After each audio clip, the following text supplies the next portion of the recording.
Hello, dear students. This is Bad Oral Habits lecture.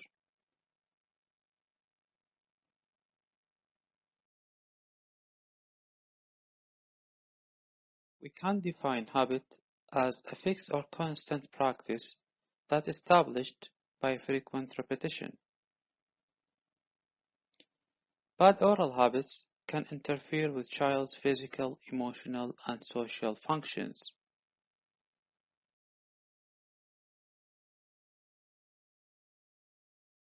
Types of bad oral habit that we will take in this lecture include digit sucking habit, that is thumb or finger sucking, tongue thrusting habit, mouth breathing habit, Bruxism, lip sucking and lip biting, and nail biting habit.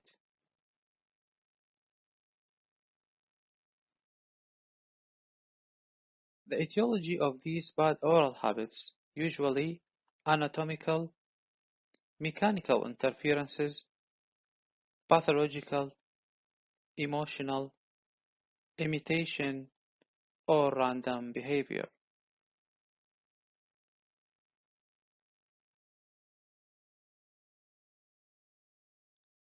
In case of anatomical, for example, when we have large tongue or abnormal posture of the tongue that can protrude between the anterior teeth during swallowing, leading to anterior open bite and anterior tongue thrusting habit, similar to the situation of infantile swallow.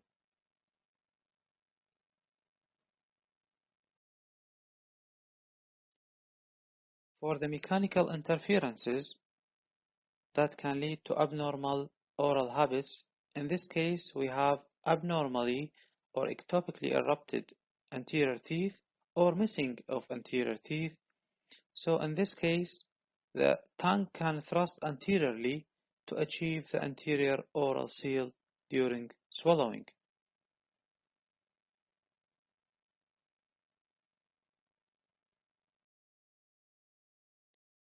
Pathological conditions, for example, tonsillitis, hypertrophy of the inferior nasal terminates, can cause abnormal bad oral habits like mouth breathing.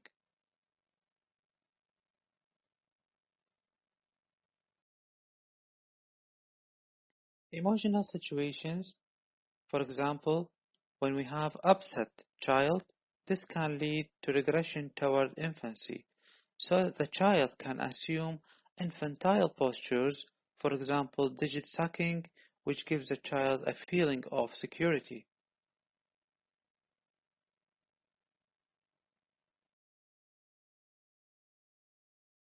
So the etiological agents of bad oral habits include anatomical, mechanical interference, pathological, emotional, imitation, and random behavior. For the imitation, as you know that young children are extremely observant and sensitive to environment and highly affected by parents and siblings. Therefore, the child may imitate jaw positions, speech disorder of the parents. For random behavior, this could happen purposeless, if not completely accidental.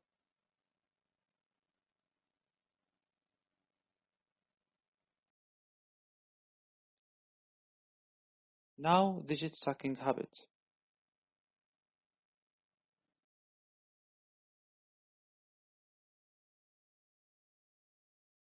Digit sucking habit can be defined as a repeated and forceful sucking of the thumb or finger with associated strong buccal and lip contractions. Almost all children take up this habit, but eventually discontinue it spontaneously with age and maturation.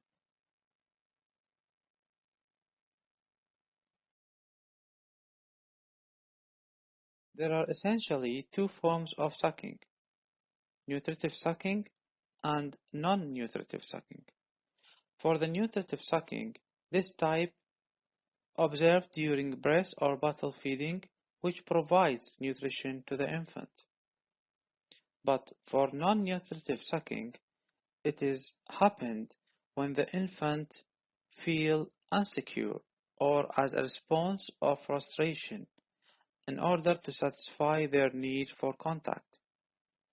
Children who neither receive breastfeeding nor have an access to pacifier may satisfy their need with habits like thumb sucking, which ensures a feeling of warmth and sense of security, but may be harmful to their dentofacial development.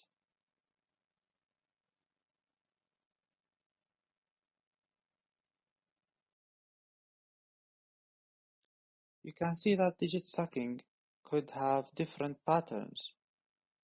It could be for single digit or two or multiple digits.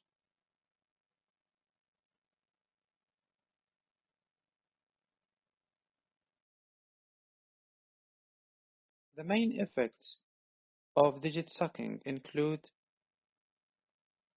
extraoral features.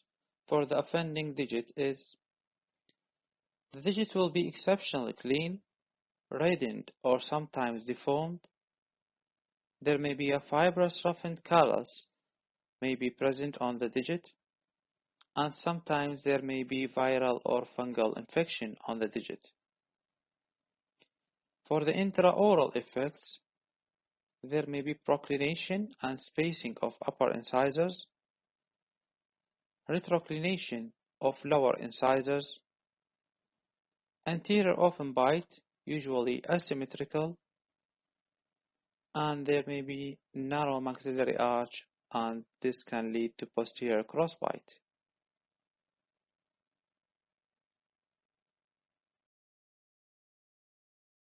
You can see some of the extraoral effects. You can see there may be viral or fungal infection of the offending digit.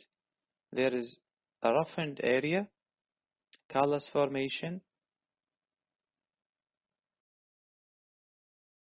and here you can see that the effect of digit sucking can lead to proclination of upper incisors and retroclination effect on the lower incisors.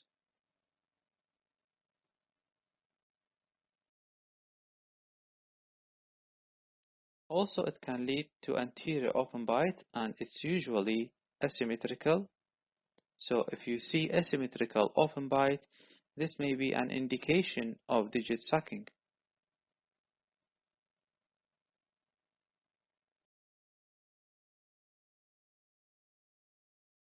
The severity of malocclusion caused by digit sucking depends on several factors. These are frequency, which is the number of times per day the habit is practiced; duration, it is the amount of time spent on habit; and intensity, which is the amount of force applied to the teeth during sucking. When these factors increased, the severity of malocclusion increased as well.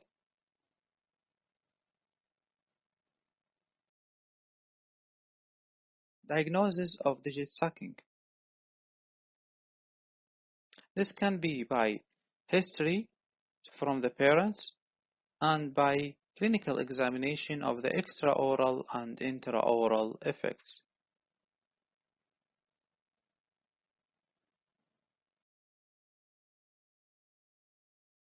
Treatment of digit sucking. There are different options of treating digit sucking habit. The first option is discussion. This is the simplest and the most straightforward approach in order to treat the digit sucking habit. It includes a direct discussion between the dentist and the child in order to know the bad or the side effects of digit sucking habit.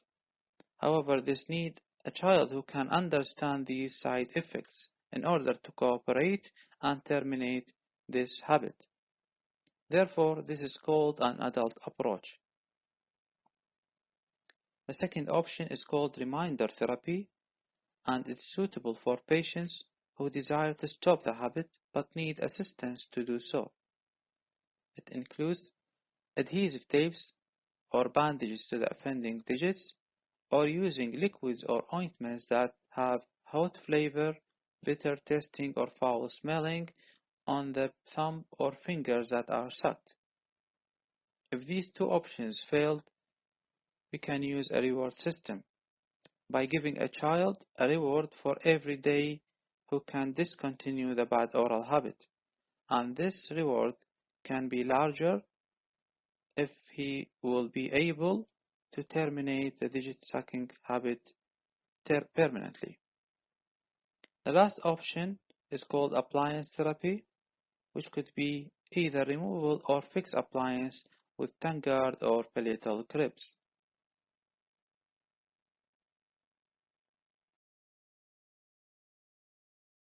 You can see here some options of the reminder therapy that can be used to stop the digit sucking habit.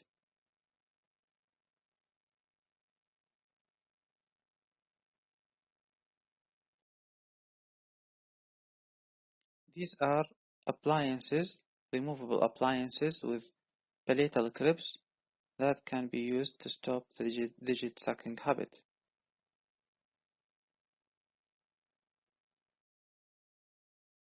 Another appliances, but these are fixed appliances. On the right, a fixed appliance with palatal clips, fixed habit breaker, and on the left, fixed quad helix appliance that can be used for expansion and as a habit breaking appliance, especially for the anterior part of this appliance.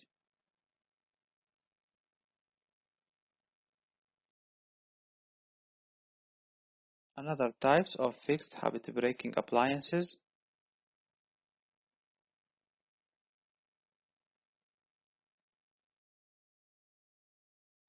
This short video will show you the effect of digit sucking habit.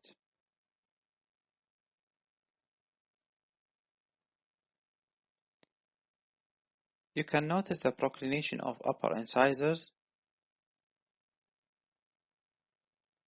and the narrowing of the upper arch, leading to crossbite, and by using a habit-breaking appliance, the digit can be prevented from placed in its position, therefore the habit can be discontinued.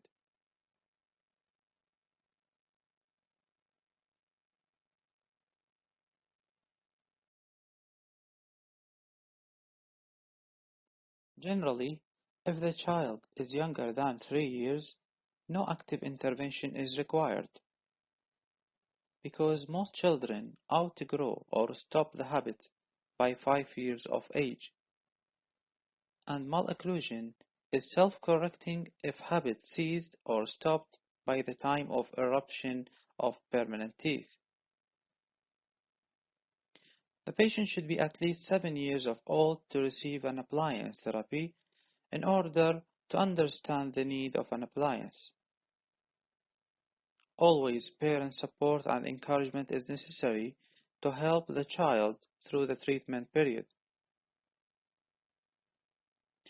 When sucking ceases, appliance should be retained for approximately 3 months to ensure that the habit is truly stopped.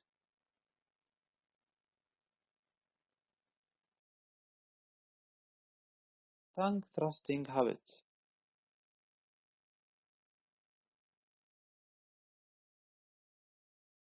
Tongue thrusting is a condition in which the tongue protrudes between the anterior or posterior teeth during swallowing, with or without affecting tooth position. You can see now the tongue thrusting habit. During swallowing, the tongue will be between the anterior teeth instead of the normal position at the palate.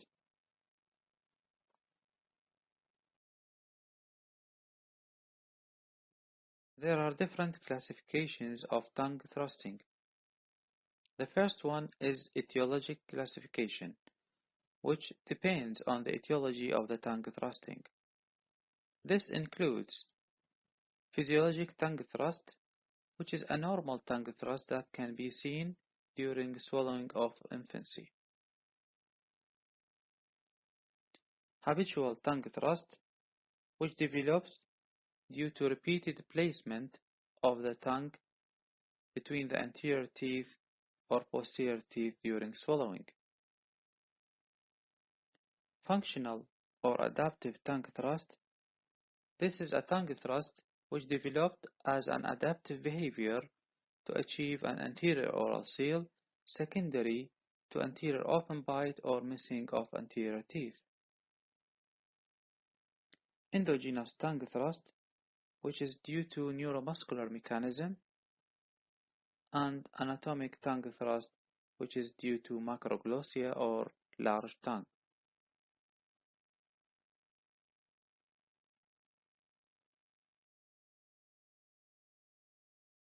The second classification is called Buckland classification, which classifies the tongue thrust into anterior tongue thrust and posterior tongue thrust. In case of anterior tongue thrust, there is a forceful anterior thrusting leading to anterior open bite. And in case of posterior tongue thrust, there is a lateral thrusting in case of missing posterior teeth leading to posterior open bite.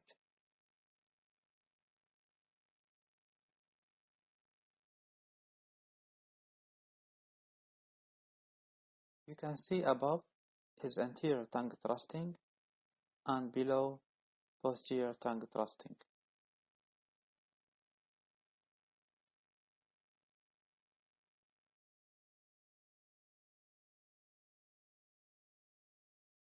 The third classification is called Moyer's classification, which classifies tongue thrust into simple tongue thrust, complex tongue thrust, and retained infantile thrust or endogenous tongue thrust. In case of simple tongue thrust, the buccal teeth are together with forward position of the tongue between the anterior teeth during swallowing. This usually results in production of an incomplete overbite or anterior open bite. In complex tongue thrust, the buccal teeth are apart during swallowing, and the tongue is positioned between them and does not fill the upper jaw. Therefore, pressure from the muscles of the cheek lead to narrowing of the upper arch and development of buccal posterior crossbite, usually unilateral type. The retained infantile thrust is a persistence of infantile swallowing reflex even after permanent teeth appear.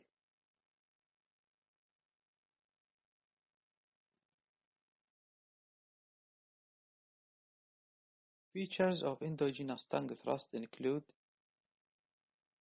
first, it is a basic neuromuscular mechanism, that's why it's called endogenous tongue thrust.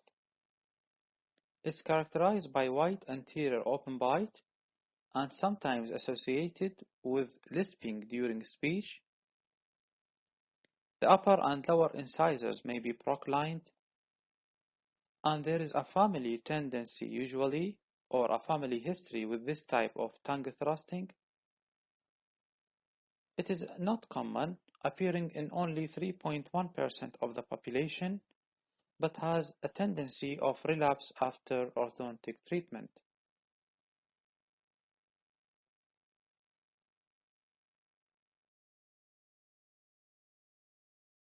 Again, a summary of classification of tongue thrusting. According to etiology, the tongue thrust can be classified into physiologic, habitual, functional, endogenous, and anatomic. According to Buckland, the tongue thrust classified into anterior and posterior, and according to Moyers, the tongue thrust is classified into simple, complex, and endogenous.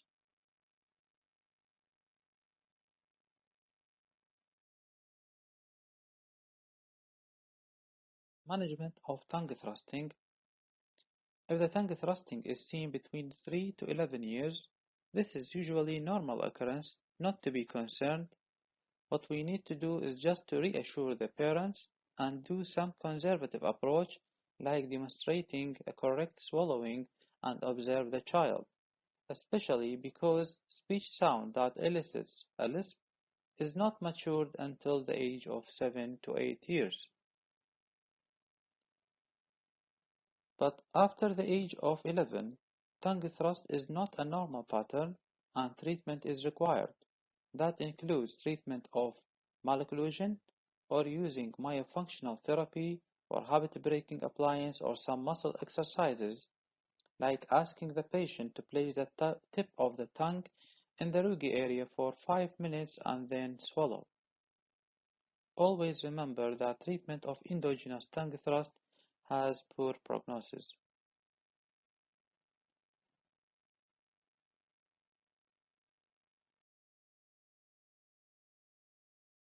These are types of habit-breaking appliances that can be used for management of tongue thrusting habit. This is called tongue spice or tongue tamer, and this is a fixed appliance with palatal cribs.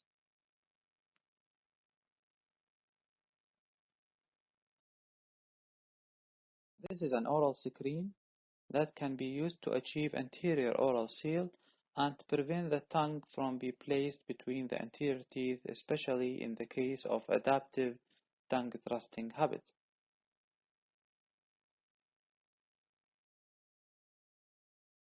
This video will show you the effect of tongue thrusting and the effect of using habit-breaking appliance.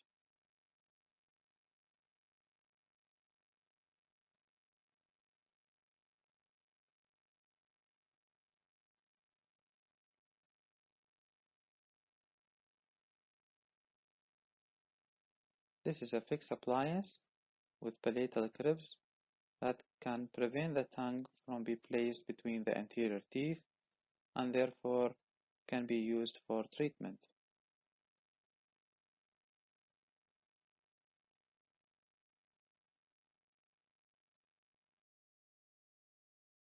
Mouth breathing habit.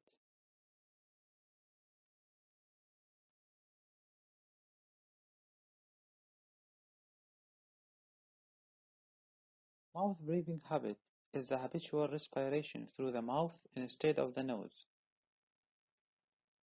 The main causes of the mouth breathing habit is nasal obstruction, which may be due to hypertrophy of the pharyngeal lymphoid tissue, adenoids, defects in the nasal septum, polyps, allergic rhinitis, and etc. Or it could be habitual mouth breathing when it continues even after the obstruction has been removed.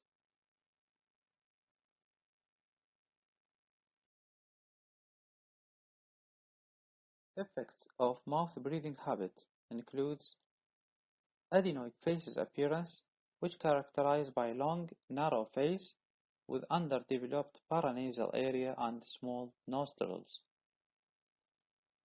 increased facial height, mandible would rotate down and back, posterior teeth would over-erupt, anterior open bite and increased overjet,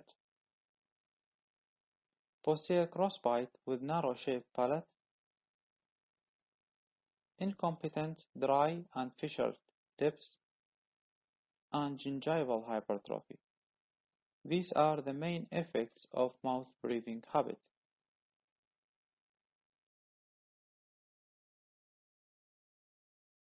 You can see here that the effect of the mouth breathing habit on the mandible can lead to down and back rotation of the mandible, which lead to increase in the anterior facial height, over-eruption of the posterior teeth, anterior open bite.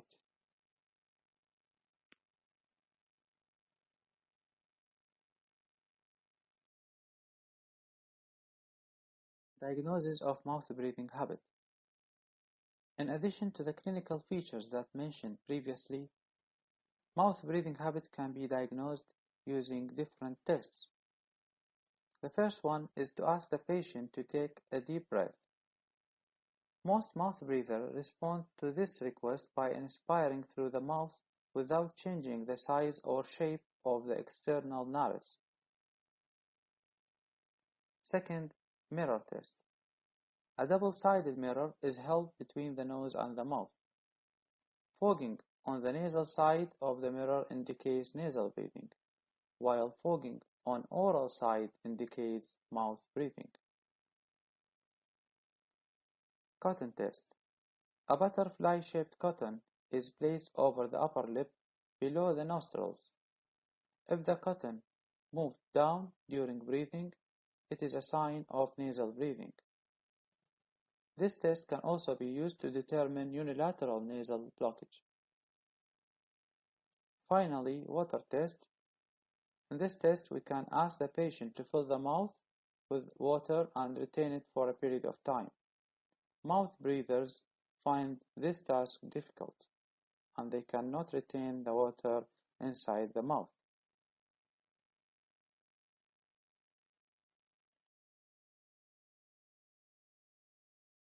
It's very important that mouth breathers should be referred for ENT specialists for management of nasopharyngeal obstruction before any orthodontic treatment.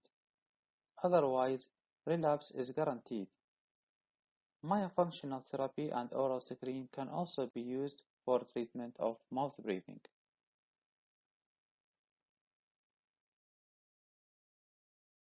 This is an oral screen.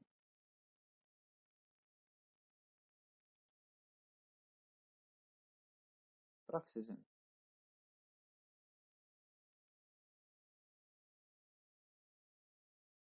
Bruxism is defined as a non-functional contact of the teeth, which may include clenching, grinding, and tapping of the teeth. The main etiological factors are occlusal defects and psychological factors. The effect of bruxism may include occlusal wear, sensitivity of teeth, teeth mobility, teeth fracture, and TMJ problems.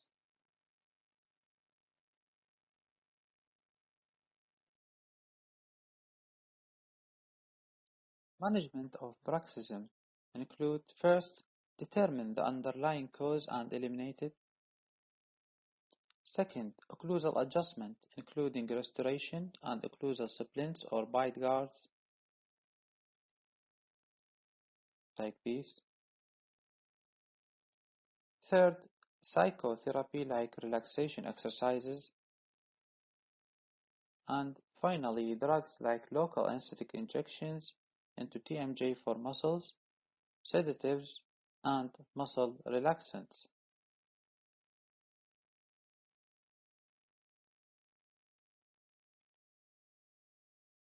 Lip sucking and lip biting.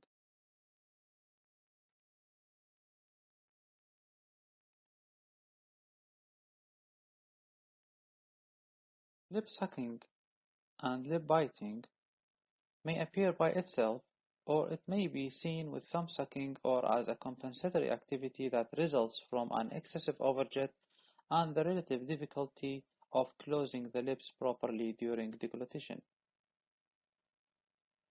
In almost all instances, it is the lower lip that is involved in sucking and biting, although biting habits of upper lip are observed as well.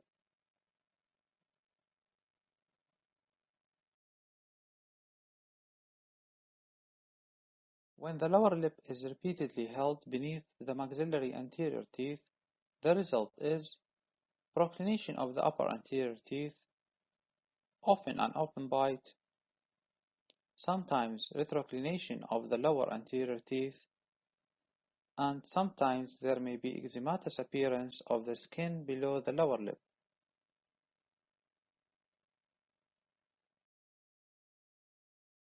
Management of lip sucking and lip biting. This includes lip over lip exercises, lip bumper, which could be affixed or removable, with labial acrylic pads used to stop lip sucking or biting habits and eliminate the backward pressure of the lower lip on the lower labial dental segment.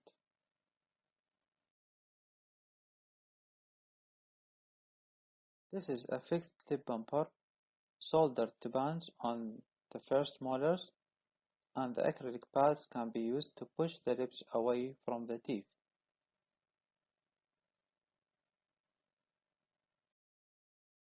Nail biting habit.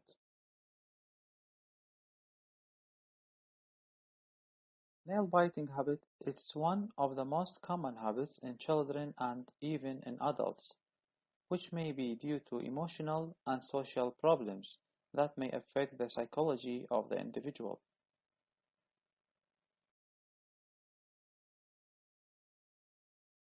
Clinical features of nail biting habits include teeth crowding, teeth rotation, attrition of lower or upper incisors, and some effects on nails, like inflammation of nail beds and heavily cut nails.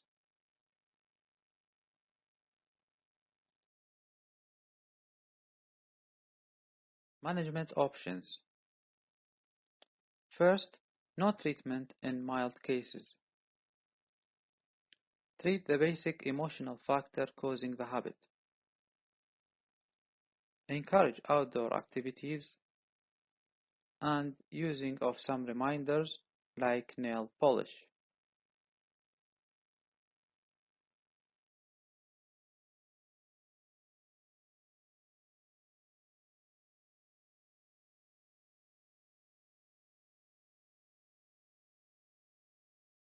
This is the end of Bad Oral Habits lecture.